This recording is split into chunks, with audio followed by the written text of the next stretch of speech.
जब हम बात करते हैं 12th की बायोलॉजी की, 12th की बायोलॉजी में बहुत ही कम चैप्टर्स हैं, अराउंड 16 चैप्टर्स हैं। 11th में 22 थे, 6 चैप्टर्स कम हैं। 6 चैप्टर्स में से 3 to 4 चैप्टर्स सिर्फ और सिर्फ 2-2, 3-3 दिन के हैं जो हमें लर्न करके ख़त्म कर देने हैं, ठीक है। बट उसके अलावा जो यूनिट्स आपके 12th में ऐड हुई हैं वो आपको 9th 10th में उस लेवल पर नहीं पढ़ाई गई, ठीक है। जो हमारी फर्स्ट यूनिट है that is reproduction. Reproduction unit में 4 चैप्टर्स हैं। फर्स्ट है रिप्रोडक्शन इन ऑर्गेनिज्म जो आज हम स्टार्ट करेंगे। सेकंड है रिप्रोडक्शन इन फ्लावरिंग प्लांट्स और एंजियोस्पर्म। थर्ड है ह्यूमन रिप्रोडक्शन। फोर्थ है रिप्रोडक्टिव हेल्थ। कहीं ना कहीं कुछ बेसिक चीज़ें हमने क्लास 10th में पढ़ रखी हैं, चाहे वो रिप्रोडक्शन इन फ्लावरिंग प्लांट्स हो, चाहे ह्यूमन रिप्रोडक्शन हो, चाहे रिप्रोडक्टिव हेल्थ हो। तो ये 4 चैप्टर्स आपका फर्स्ट यूनिट कवर करते हैं। सेकेंड यूनिट में 3 चैप्टर्स हैं। 3 में से जो फर्स्ट चैप्टर है that is principal of inheritance, simply called genetics, ठीक है। सेकेंड जो है मॉलिक्यूलर बेसिस ऑफ इनहेरिटेंस। मैं आज फर्स्ट डे बता दूं, आप लास्ट डे भी पूछोगे ना 12th वाले बच्चे से सर कौन सा चैप्टर नहीं आता, तो मॉलिक्यूलर बेसिस ऑफ इनहेरिटेंस नहीं आता। बहुत बड़ा चैप्टर है। आउट ऑफ 70 मार्क्स में से 10 to 15 मार्क्स बोर्ड में उसी पेपर से आते हैं, उसी टॉपिक से आते हैं। टफ कुछ नहीं है, बड़ा है चैप्टर, लेंथी है। हम सोचते हैं कि पहले सर पूरा पढ़ा दें हमको, हम फिर पढ़ेंगे, और फिर वो टाइम नहीं आता। समझ में आई मेरी बात? Molecular basis of inheritance and principle of inheritance, ये 2 आपके जेनेटिक्स के चैप्टर्स हैं which will take approx 2 months to complete. 1 month 1 chapter, ठीक है ना। उसके बाद सबसे बोरिंग चैप्टर है इवोल्यूशन, जिसमें हमें बहुत सारी चीज़ों को लर्न करना है, ठीक है।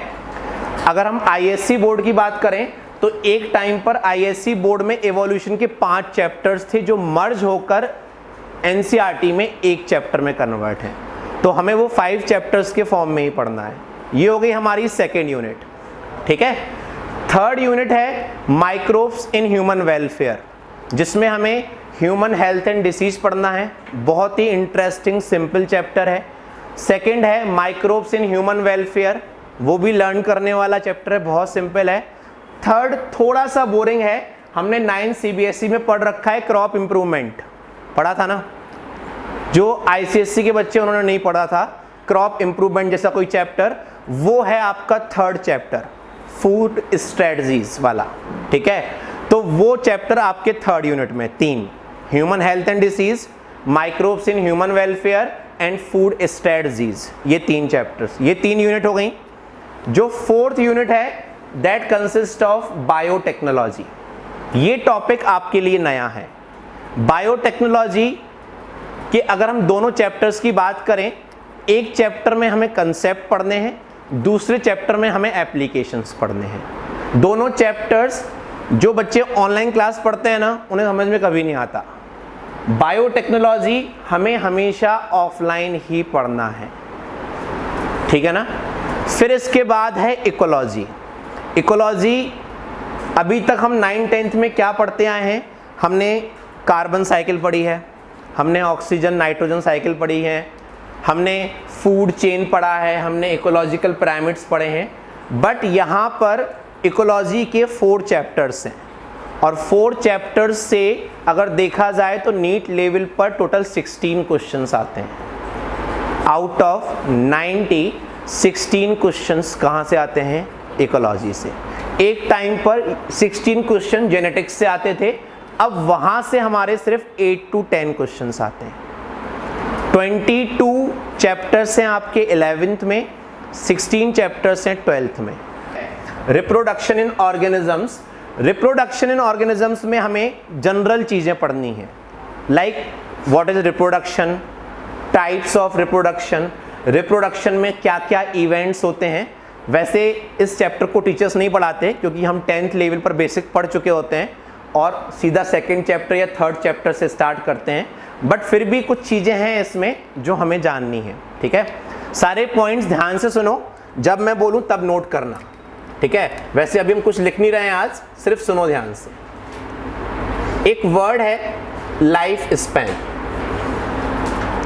जब भी कोई ऑर्गेनिज्म बॉर्न होता है, उसके बर्थ से लेकर उसके नेचुरल डेथ, कौन सी डेथ? नेचुरल, एक्सीडेंटल डेथ नहीं, नेचुरल डेथ। किसी भी ऑर्गेनिज्म के बर्थ से लेकर उसके नेचुरल डेथ तक के टाइम पीरियड को हम क्या बोलते हैं? तो time period between birth to which kind of death? Natural death. अच्छा, और भी कोई टाइप की डेथ होती है क्या? उत्कर्ष बोलो। नेचुरल डेथ के अलावा और भी कोई टाइप की डेथ? और कुछ? Anyone? Types of death? Death तो पता नहीं, तो टाइप्स ऑफ डेथ क्या बताऊंगी? नो। एनीवन? अच्छा चलो मैं बताता हूं, मुझे बट डिफाइन करो। एक होती है बायोलॉजिकल डेथ, क्या होती है? एक होती है क्लिनिकल डेथ। कौन सी डेथ? क्या डिफरेंस होता होगा, सोचो। जैसे हम बोलते हैं ना कि किसी भी पर्सन की डेथ के बाद उसकी आइज 2 घंटे के बाद तक डोनेट कर सकते हैं, ऐसा बोलते हैं ना। हार्ट को after half an hour 1 hour transplant किया जा सकता है, तभी तो डोनेशन करते हैं ना वो। तो that is called clinical death. क्या कहलाती है? और जब हम देख रहे हैं नॉर्मली कि वो पर्सन डेड हो चुका है, that is called biological death. तो डेथ के भी टाइप्स। क्लियर है पॉइंट? ये एक्सीडेंटल वैक्सीन कुछ नहीं, बायोलॉजिकल डेथ और क्लिनिकल डेथ। जब हमारी मेटाबॉलिक एक्टिविटीज रुक जाती हैं, that is called biological death. और जब किसी की आईज, ब्रेन, हार्ट, सबसे पहला ऑर्गन जो डैमेज होता है after death, that is brain, that is brain. Clear ये पॉइंट? चलो, तो time period between birth to natural death. अब सुनो, जब हम सेकंड पॉइंट पर जा रहे हैं, जो क्वेश्चन पूछा जाता है कि क्या किसी ऑर्गेनिज्म की लाइफ स्पैन उस ऑर्गेनिज्म के साइज पर डिपेंड करती है क्या? क्वेश्चन समझ में आया? The life span of any organism is either related with its size और नॉट। क्या होगा answer? No. Clear this point? अगर हम बात करें 2 सेम साइज के ऑर्गेनिज्म की, पैरेट एंड क्रो, क्रो की लाइफ स्पैन होती है, क्या करना सर? क्रो की लाइफ स्पैन होती है 15 ईयर्स, 14 to 15 ईयर्स। बट जब हम बात करते हैं पैरेट की, दैट इज 150 ईयर्स। आइला इतना टाइम, 150 ईयर्स कितनी होती है? 150 ईयर्स। मतलब हमारी दूसरी जनरेशन पैरेट को देख सकती है, जो हमने पाल के रखा है घर में। बट जो हम घर पे रखते हैं ना, उनकी एज कम हो जाती है, ठीक है ना। हमें कोई रख दे पैक करके रूम में, क्यों गोविंद, क्या होगा? Life span of any organism do not depend on size. याद रहेगा पॉइंट ये? तो बस लाइफ स्पैन के बारे में हमें 2 ही पॉइंट याद रखने।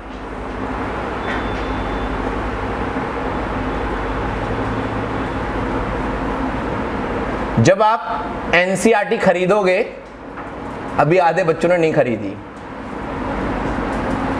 जब एनसीईआरटी खरीदोगे तो उसमें इस चैप्टर के 2nd या 3rd पेज पर कुछ पिक्चर्स बनी हुई हैं, ठीक है। उन ऑर्गेनिजम्स की हमें लाइफ स्पैन सर्च करके लिखनी है वहां पर, ओके। जैसे हाउस फ्लाई हो गई, मॉस्किटो हो गई, तो इनकी जो एज होती है 4 to 5 वीक्स की होती है, और हाथ में आ जाए तो पहले निपट लेते हैं वो, ठीक है। बट डिपेंड करता है। तो life span of any organism do not depends on size. Clear ये पॉइंट? चलो अब आगे सुनो। इसके बाद आते हैं हम लोग नेक्स्ट टर्म पर, दैट इज रिप्रोडक्शन। रिप्रोडक्शन एक ऐसी प्रोसेस है जिसके थ्रू कोई ऑर्गेनिज्म अपने सिमिलर प्रोजेनी का फॉर्मेशन करता है।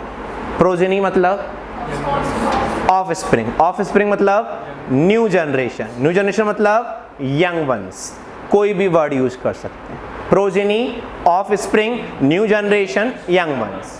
क्लियर ये point? Reproduction is a process by which any organism produce similar progeny या progeny similar to itself. Means अगर बैक्टीरिया रिप्रोड्यूस करेंगे तो वायरस प्रोड्यूस नहीं होगा। क्या प्रोड्यूस होगा? बैक्टीरिया। बैक्टीरियोफेज रिप्रोड्यूस करेंगे तो क्या प्रोड्यूस होगा? बैक्टीरियोफेज क्या होता है? वायरस, जो किस पे अटैक करता है? बैक्टीरिया पे। बैक्टीरियोफेज वायरस का जेनेटिक मटेरियल क्या होता है? बैक्टीरियोफेज वायरस का जेनेटिक मटेरियल क्या होता है?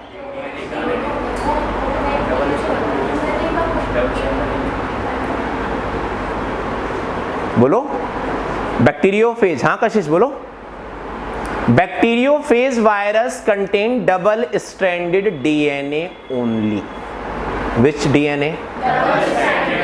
और इसको ही पॉइंट को याद रखना है, कोई आरएनए नहीं, नाइदर सिंगल नॉर डबल, सिर्फ और सिर्फ bacteriophage contain which type of DNA? Double stranded DNA. ये पॉइंट पूरे जेनेटिक्स में काम आएगा आपको। क्लियर ये पॉइंट?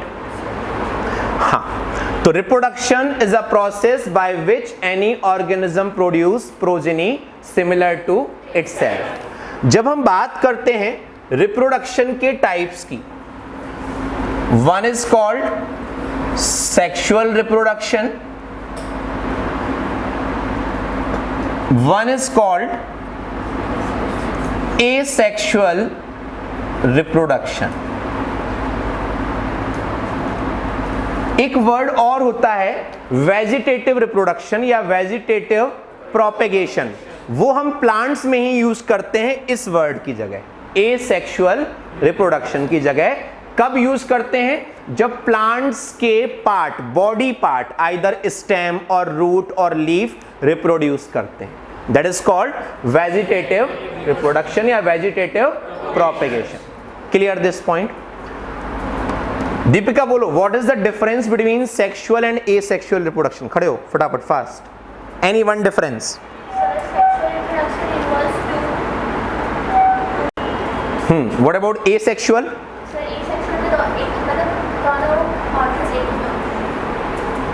फिर से बोलो। एसेक्सुअल में देखो, जो चीज को हम सोचते हैं बहुत सिंपल होती है वो सबसे ज्यादा टफ होती है। यस और नो?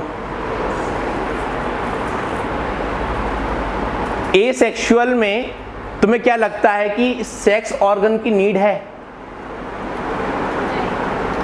तो फिर और कोई डिफरेंस सेक्सुअल और एसेक्सुअल रिप्रोडक्शन में?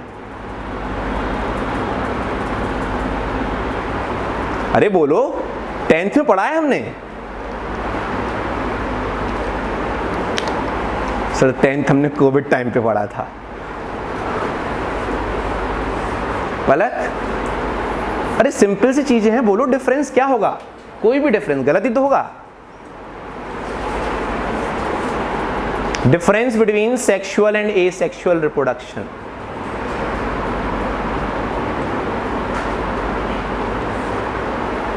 हाँ स्मिथ, किसमें? सेक्सुअल रिप्रोडक्शन प्रोड्यूस वेरिएशन, जो कि एसेक्सुअल में नहीं आते। गुड। सबसे इंपॉर्टेंट पॉइंट यही है कि sexual reproduction produce variation. Asexual में जो प्रोजेनी बनती है उसमें वेरिएशंस नहीं होते। और कोई डिफरेंस? बैठो। हाँ बोलो पलक।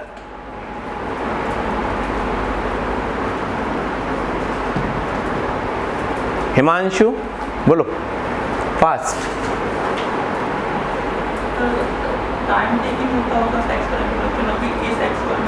एसेक्सुअल रिप्रोडक्शन का जो रेट है, रेट ऑफ रिप्रोडक्शन, वो फास्ट होता है in comparison to sexual reproduction. Sexual reproduction will take some time. Okay, बैठो. स्मिथ खड़े हो. Any other difference? पलक बैठो. है क्या?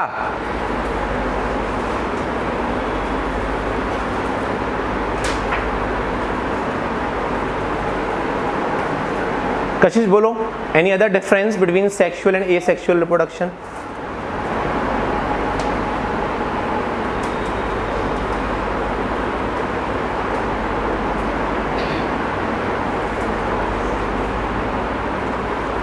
तुम दोनों में से नेहा कौन है? खड़े हो, बोलो. एसेक्सुअल और सेक्सुअल रिप्रोडक्शन और क्या डिफरेंस हो सकता है? हो गया, वो बता दिया. फास्ट और स्लो का. और कोई डिफरेंस?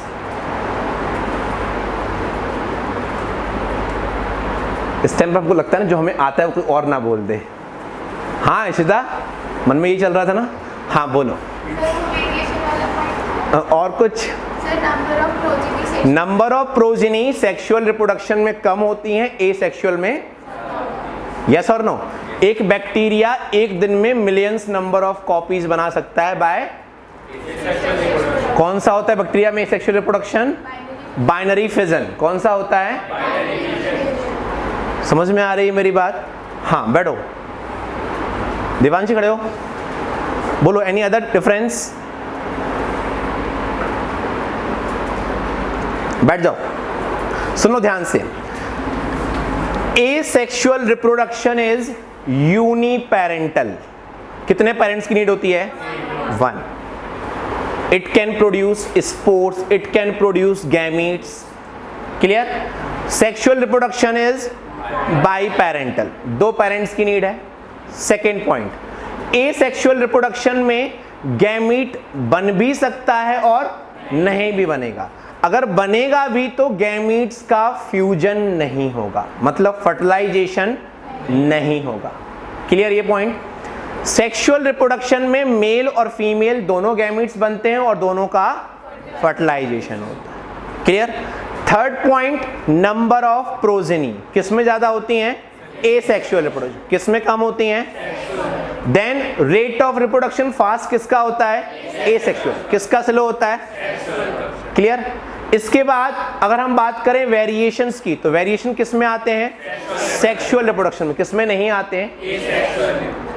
एसेक्सुअल रिप्रोडक्शन में जो ऑर्गेनिजम्स प्रोड्यूस होते हैं they are morphologically as well as genetically identical to their parents.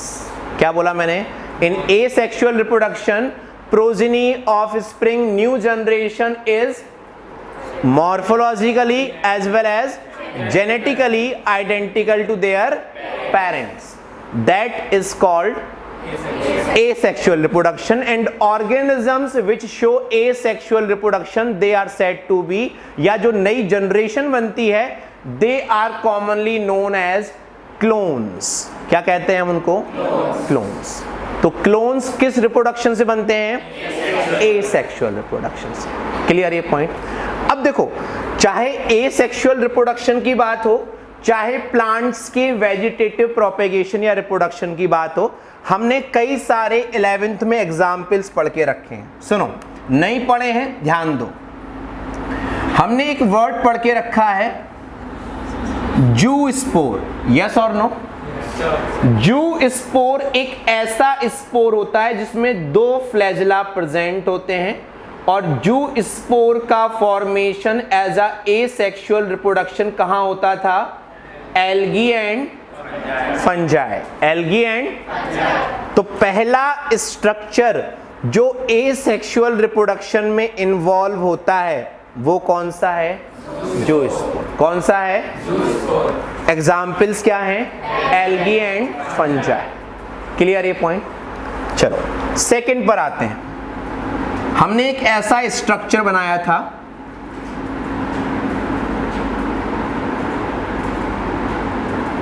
Class 11th में. सिर्फ मैंने बनाया था, तुम लोगों ने नहीं बनाया होगा.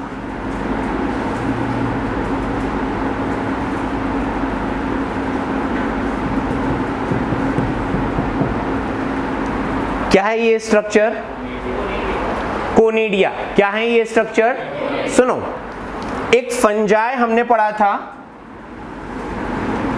हमारा फेवरेट, क्या? पेनिसिलियम। पेनिसिलियम से क्या मिलता है हमको? पेनिसिलिन। किसने डिस्कवर किया था? Alexander Fleming. Penicillium belongs to ascomycetes group of fungi. Fungi की कौन सी क्लास से बिलोंग करता है? यस और नो? इस पेनिसिलियम की बॉडी के ऊपर ये जो आपको रिप्रोडक्टिव स्ट्रक्चर्स दिखाई दे रहे हैं, ये रिप्रोडक्टिव स्ट्रक्चर्स बच्चों कहलाते हैं कोनिडिया। क्या कहलाते हैं? कोनिडिया। और ये जो बॉडी है ये कहलाती है कोनिडियोफोर। क्या कहलाती है? कोनिडियोफोर। तो conidia are the another examples of asexual reproduction. पहला कौन सा था? सेकंड कौन सा है? जू स्पोर किसमें पाए जाते हैं? In general algae and. Conidia किसमें होते हैं? एक स्पेशल फंजाई जिसका नाम क्या है? पेनिसिलियम। किस क्लास से बिलोंग करता है और क्या प्रोड्यूस करता है? कोनिडिया। जिस स्ट्रक्चर, जिस रिप्रोडक्टिव बॉडी पर प्रोड्यूस होते हैं उनको क्या बोलते हैं हम? कोनिडियोफोर। ये आपके बोर्ड एग्जाम में बहुत पूछा जाता है। क्लियर ये पॉइंट? थर्ड पर आओ, ये हमारा फेवरेट, हम 10th क्लास से पढ़ते आ रहे हैं, बड फॉर्मेशन। बड मतलब बडिंग। बड मीन्स आउटग्रोथ। क्या होती है? बट अब हम बड को आउटग्रोथ नहीं डिफाइन करते हैं, क्योंकि बड इंटरनल ग्रोथ के फॉर्म में भी बनती है। किस फॉर्म में बनती है? तो bud is defined as a growth. Yes और no? which when detached from the parents give rise to। Clear ये पॉइंट? बड में दो टाइप की बड बनती है, एक एक्सटर्नल बड और एक एक्सटर्नल बडिंग का एग्जाम्पल है हाइड्रा। जो आपने दूसरा बोला वो भी सही है। क्या है वो? ईस्ट। क्या है? ईस्ट। ईस्ट किस क्लास से बिलोंग करता है फंजाई की? Saccharomyces is the common botanical name. हमने वही रटा था एक्चुअली, तो अभी हमें वही याद है। Yeast belongs to which class? Yeast belongs to which class? ये हमारा 11th, पीछे एक महीने से गैप। हाँ, एक तो हो गई होगा बेटा, बेसिडियो नहीं है तो 5 को होगा, इसको कुछ तो होगा। Yeast belong to which class? फिर तो मैं कुछ और पूछूं उसके बारे में। Yeast belong to the same class that is called Ascomycetes। इसलिए हम तुक्के भी नहीं मार सकते। क्या होगा? Ascomycetes। अच्छा, अब ईस्ट के कुछ ऐसे फीचर्स जो सिर्फ ईस्ट के ही होते हैं, बोलो। Unicellular. All fungi are multicellular except yeast. Yeast is a unicellular. Clear ये पॉइंट? एनी अदर एग्जाम्पल या प्रॉपर्टी या कैरेक्टरिस्टिक?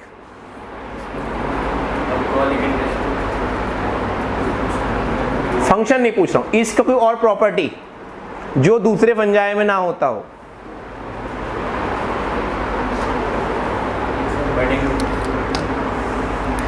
ईस्ट में जो माइसीलियम पाया जाता है दैट इज कॉल्ड स्यूडोमाइसीलियम।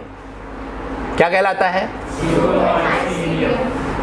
सब 11th में पढ़ लेते तो फिर 12th में क्या पढ़ते हैं हम लोग? सुनो, mycelium means group of hyphae. Multi cellular body को हम माइसीलियम कहते हैं। क्या कहते हैं? अब होता क्या है, ये ईस्ट की सेल है। अब वो इस तरीके से अरेंज होती हैं कि ऐसा लगता है कि ये माइसीलियम है, जबकि वो होता नहीं है। इसलिए हम इसको क्या बोलते हैं? स्यूडोमाइसीलियम। तो ईस्ट के अपने दो यूनिक कैरेक्टर्स हैं। East is a unicellular fungi and east show या कंटेन। हम बडिंग पर लौट के आते हैं। एक्सटर्नल बडिंग किसमें पाई जाती है? Hydra and east. बच्चों, एक्सटर्नल बडिंग के बाद एक होती है इंटरनल बडिंग। क्या होती है? इंटरनल बडिंग का एग्जाम्पल है जेम्यूल। क्या है? इसको हम गैम्यूल भी पढ़ते हैं, बट इट्स कॉल्ड जेम्यूल। और जेम्यूल पाया जाता है किसमें? स्पॉन्जेस में। किसमें पाया जाता है? Sponges belongs to phylum porifera. Phylum porifera के मेंबर्स में जो रिप्रोडक्टिव स्ट्रक्चर है दैट इज कॉल्ड जेम्यूल। और gemmule is the example of which type of bud? Internal bud. Gemmules में सेल्स होती हैं। देखो जेम्यूल का स्ट्रक्चर इस तरीके का होता है। जेम्यूल्स में सेल्स होती हैं जिनको हम नाम देते हैं आर्कियोसाइट्स। क्या बोलते हैं बच्चों? आर्कियोसाइट्स। क्या बोलते हैं? आर्कियोसाइट्स। आर्कियोसाइट्स फाइलम पॉरीफेरा की वो सेल्स हैं which can divide to form any type of cell. तो इन आर्कियोसाइट से पॉरीफेरा या स्पॉन्जेस की पूरी बॉडी बन जाती है। क्लियर ये पॉइंट? क्या क्या पढ़ा हमने एसेक्सुअल में? पहला इज जूस्पोर। जूस्पोर किस में पाया जाता है? Algae and fungi. Second is conidia. Conidia किस में होता है? Not penicillin. बच्चे पेनिसिलिन लिखकर आते हैं, पेनिसिलियम। ठीक है, पेनिसिलियम किस क्लास से बिलोंग करता है? थर्ड हमने क्या पढ़ा? बडिंग। बडिंग कितने टाइप की होती है? External and external budding is present in east. Yeast is a which type of fungi and it's show. और इंटरनल बडिंग को हम और क्या नाम देते हैं? जेम्यूल। क्या नाम देते हैं? जो किस में पाया जाता है? और जेम्यूल्स में कौन सी सेल्स होती हैं? कौन सी होती हैं? सारे पॉइंट्स को एक बार देखो फिर अपन आगे बढ़ते हैं।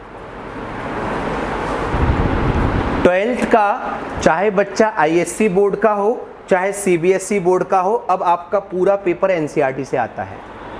ठीक है ना? बस type of question pattern change हो जाता है। सीबीएसई में थोड़ा सा वो टिपिकल पूछते हैं घुमा फिरा कर, आईएससी में डायरेक्टली पूछा जाता है। ठीक है ना? जैसे क्वेश्चन आया आईएससी में पूछा व्हाट इज कोनिडिया, और सीबीएसई में पूछेंगे in which type of fungi conidia is present. बस ऐसा घुमाते हैं बस थोड़ा सा।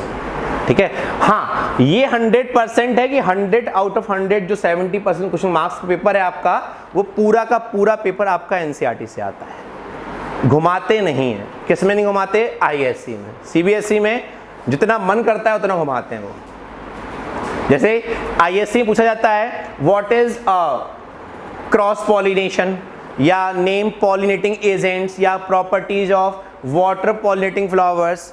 सीबीएसई में क्या आता है?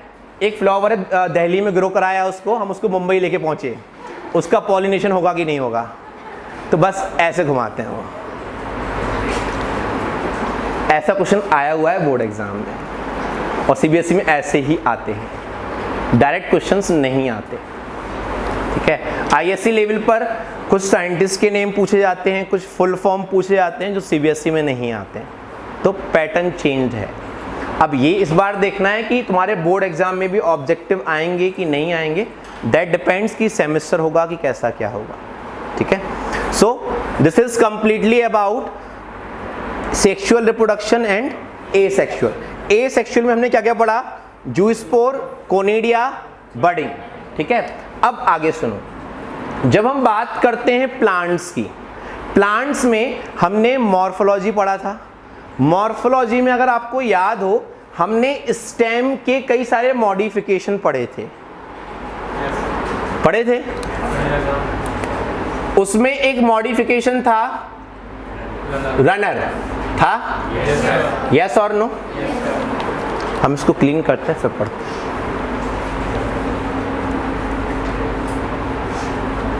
हम ये सारे पॉइंट्स कल लिखेंगे, परेशान मत हो। बस अपनी एनसीईआरटी बुक जितनी जल्दी अरेंज कर सकते हो करो। पुरानी बुक किसी से मत लेना, जितना लेटेस्ट एडिशन मिल पाए उतना लेना।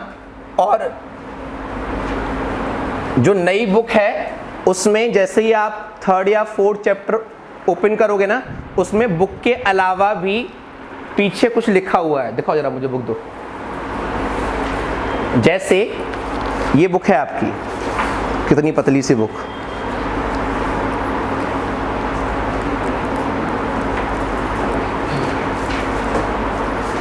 जैसे ये चैप्टर है रिप्रोडक्टिव हेल्थ, ठीक है।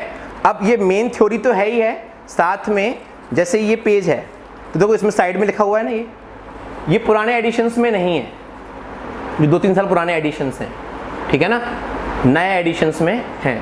लास्ट टू लास्ट ईयर ये अपग्रेड हुआ था, तो हो सकता है जिनके पास कुछ बुक्स हों जिसमें ना हो तो देख लेना एक बार।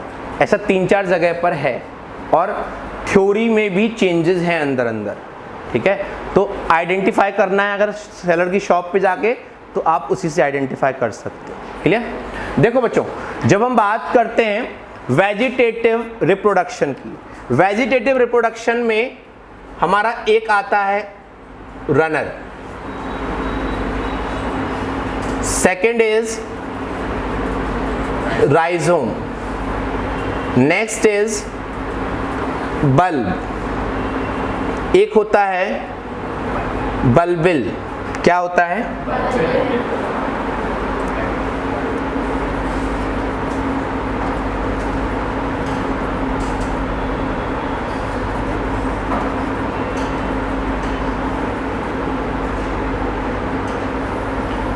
जिन बच्चों ने 11th में टॉपिक्स नहीं पढ़े हैं, सुनो ध्यान से।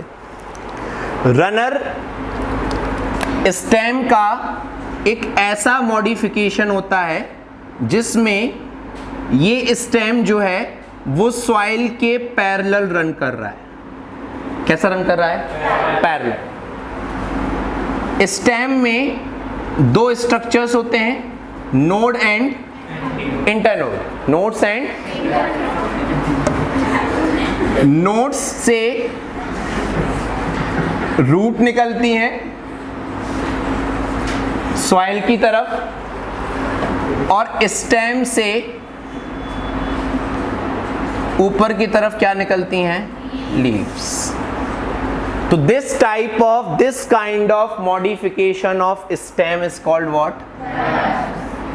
रनर का सबसे अच्छा एग्जाम्पल है दूब ग्रास, जिसको हम ऑक्जेलिस भी कहते हैं। क्या कहते हैं? ऑक्जेलिस। ऐसे ही जब हम बात करते हैं राइजोम की, राइजोम की अगर आपने जिंजर देखा है, जिंजर या राइजोम स्टेम का वो मॉडिफिकेशन है जो सॉइल के कहाँ ग्रो करता है? अंदर। उसमें कई सारी स्पाइरल लाइंस होती हैं इस तरीके से, जो कि नोड और इंटर नोड्स को रिप्रेजेंट करता है, इस तरीके से। क्लियर? राइजोम का एक और एग्जाम्पल भी है जिंजर के अलावा जो बहुत पूछा जाता है, that is banana. Okay, banana 2 examples में आता है, बट अभी आपको यहां पर किस में याद रखना है उसको? राइजोम। तो राइजोम के कौन कौन से एग्जाम्पल्स हो गए? बनाना एंड जिंजर। क्लियर ये पॉइंट? हम आते हैं बल्ब पर। अनियन देखा है, सबने छीला है। जो राउंड राउंड हम जो लीव्स खाते हैं ना, अनियन को खाते हैं ना, जो पोर्शन हम खाते हैं उसको हम बोलते हैं स्केली लीव्स। क्या बोलते हैं? अनियन का जो पोर्शन खाया जाता है दैट इज कॉल्ड व्हाट? वो लीव्स इस तरीके से अरेंज होती हैं, दे appear in the form of bulb. That's why bulb is also a modification of stem. देखो, मॉडिफिकेशन होता है स्टेम का, बट जो खाने वाला पार्ट है वो किसका अरेंजमेंट है? लीव्स का। बस इसमें कंफ्यूज मत होना, ठीक है ना। जो एडिबल पार्ट है that is a part of leaves, और जो मॉडिफिकेशन है वो किसका मॉडिफिकेशन है? स्टेम। क्लियर? इसका एग्जाम्पल सर्च करना, ठीक है। लीफ बर्ड्स, कुछ प्लांट्स, जैसे एक प्लांट है ब्रायोफिलम। क्या है? ब्रायोफिलम। ब्रायोफिलम की जो लीव्स होती हैं उनसे छोटी छोटी बर्ड्स निकलती हैं, और अगर वो बर्ड्स जब ग्रो करती हैं तो ग्रो करने के बाद वो बर्ड्स जो है नए प्लांट का फॉर्मेशन करती हैं। तो लीफ बर्ड्स का सिर्फ और सिर्फ एक एग्जाम्पल पूछा जाता है, that is bryophyllum. Offset, offset stem का वो मॉडिफिकेशन है जो सॉइल के पैरेलल तो रन करता है, बट वो सॉइल सरफेस पर ना होकर कहां होता है? वाटर में। कहां होता है? थिक स्टेम पाया जाता है। इस थिक स्टेम में नीचे की तरफ रूट्स जाती हैं, ऊपर की तरफ लीफ निकलती हैं। सेम होता है, ये होता है सॉइल सरफेस पर, ये होता है वाटर। ऑफसेट का एग्जाम्पल बहुत पूछा जाता है आपके 12th लेवल पर। एक तो है पिस्चिया और दूसरा है आइकॉर्निया। क्या है? ये पूछा जाता है। जो आइकॉर्निया है, ये प्लांट हमारे इंडिया में लाया गया था फॉर इट्स ब्यूटीफुल शेप और colour of flowers and leaves, but ये प्लांट्स पानी में इतनी तेजी से ग्रो करता है कि पानी में प्रेजेंट ऑक्सीजन को ये एब्जॉर्ब करता जाता है, और जैसे जैसे वो वाटर की ऑक्सीजन लेता जाएगा, वाटर में प्रेजेंट प्लांट्स भी ऑक्सीजन नहीं ले पाएंगे प्रॉपरली, एनिमल्स भी नहीं ले पाएंगे, उनकी क्या होती जाएगी? डेथ। ऐसे प्लांट को जो दूसरे प्लांट्स की ग्रोथ को इनहिबिट कर रहा है, ऐसे प्लांट्स को हम वीड्स कहते हैं, यस और नो? और ये पानी में प्रेजेंट है, तो Eichhornia is called what? Aquatic weeds. क्या कहलाता है? आप इसको जितना तेजी से कट करोगे उससे ज्यादा स्पीड से ये ग्रो करता है, और ये कॉमनली कहलाता है terror of Bengal. Terror of Bengal. Clear ये पॉइंट? अब एक पॉइंट और सुनो, मैंने आपको नाम बताया Eichhornia. Eichhornia is a genus. दो वर्ड होते हैं, genus and species. Genus and search करके आना, स्पीसीज क्या होगी इस प्लांट की, जो जिसकी हम यहां बात कर रहे हैं, टेरर ऑफ बंगाल। क्लियर ये पॉइंट? तो these all are the examples of vegetative propagation. आपके एनसीईआरटी लेवल पर इनके सिर्फ नेम हैं, एग्जाम्पल्स नहीं है। तो जब हम कल लेक्चर लेंगे तो हम उसमें सारे पॉइंट्स लिखेंगे जो भी इस रिलेटेड हैं। क्लियर? एक बार एनसीईआरटी जब आपके पास आ जाए, आज अगर पॉसिबल है तो ले लो, स्टार्टिंग के 3 to 4 पेजेस पढ़कर आना, ठीक है ना? और एनसीईआरटी पढ़ने की हैबिट डालो, नहीं तो चीज़ें खराब हो जाएंगी। अंडरस्टूड? चलो मिलते हैं हम लोग कल। Thank you.